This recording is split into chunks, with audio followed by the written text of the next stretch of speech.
today it's Dutch Flemish designing. This is this is the youngster in the class. This is her favorite. Turn around, let me see. It's that rambling Pinterest garden look. Let's see where she's at. One-sided. Ooh, it's lovely.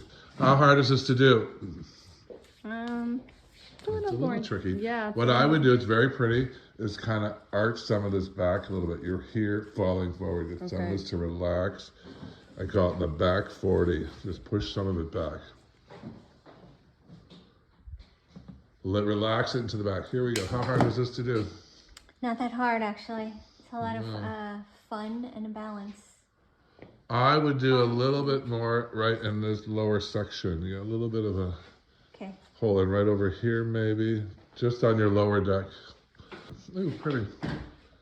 Very pretty. Hard to do? No. No, easy. Yeah. It's like, I said it's like painting a picture. I love it.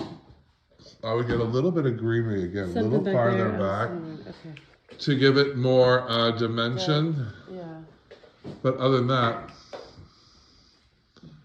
here we are at school today doing a Dutch Flemish design. Here was my sample. I said, for a New York restaurant, Soho, on their opening table, sign-in table, a little mixed rambling garden design in a tin pot. Flower School 101.